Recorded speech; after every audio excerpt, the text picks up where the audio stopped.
right.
They're here, Commander. And I, for one, am grateful that they are. Told you've been busy since our paths last crossed at the Gimlet Dark. Not that I understand half of it. When the Scions spoke of other worlds, I'd struggled to describe what I pictured. Mayhap things would seem clearer were I to hear the tale from your own lips. But I'm afraid the situation will not afford us that luxury. I trust you two require no introduction. We meet again, hero of Eorzea.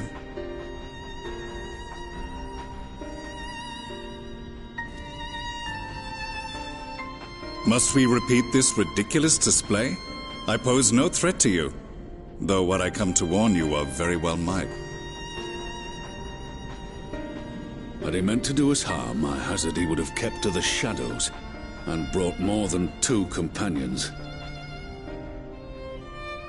We need not pretend to be the best of friends, but I hope we can put aside our differences for the present.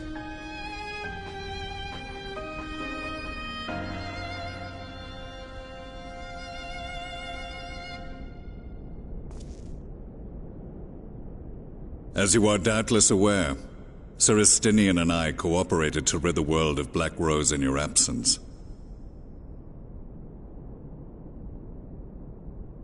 Our journey together took us as far as the Imperial Palace, where we witnessed Emperor Varus meet his death at Xenos' hand. Being the sole witnesses to this crime, and in no position to defend our innocence, we were then forced to flee, each pursuing his own avenue of escape.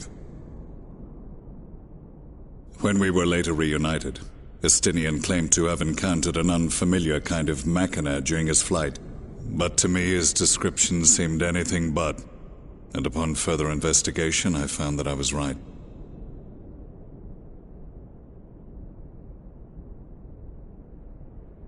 The Empire is developing a new Ultima weapon. What, that Allagan monstrosity, created to vanquish primals, with which you yourself once thought to conquer Eorzea? The same. In my foolishness, I sought to harness its power, and became the Ascian's pawn in so doing. But you know as well as I how that tale ended. The weapon itself, excavated from beneath this very city, was destroyed ere we could fully unravel its secrets, and that should have been the end of it. But unlikely as it sounds, the Empire's efforts to recreate it have somehow borne fruit, primarily through secret research conducted by the 7th Imperial Legion, it would seem. Wait, the 7th was all but annihilated at Cartano, along with its Legatus. Indeed, few survived. The 7th, as it is now, has little in common with the Legion led by Vandanus, and its leadership has changed hands several times since. Precisely how this project has continued despite such turmoil, and under whose auspices, remains a mystery. What we do know, however, is that a number of prototypes have been produced, and that one of them is on its way to Eorzea.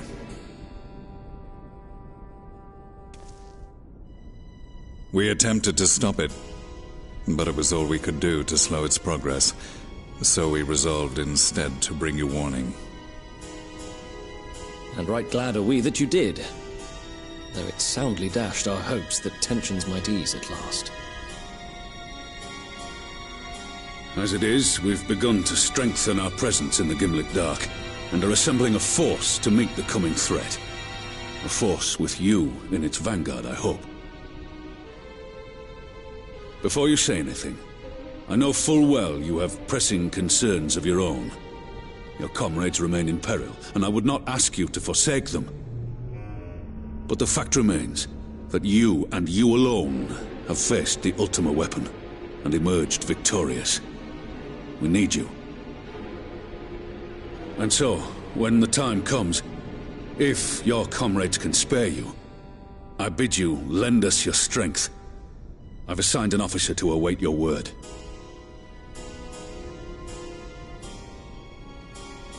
The Ascian's downfall was to be the work of my remaining days, but it was my hand that kindled these flames, and I cannot allow them to spread any further. I will do what I must to see this mistake consigned to history once and for all, even if it means begging your aid. The Fates will enjoy the irony, even as I endure the ignominy.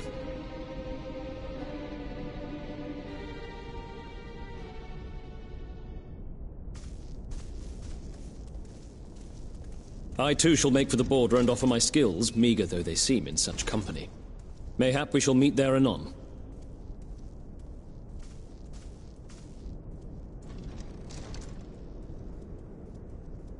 Though we can ill afford to ignore the coming of a new Ultima weapon, our friend's plight grows ever more precarious, and none save you can join them in the first. I only hope you are not forced to make a choice.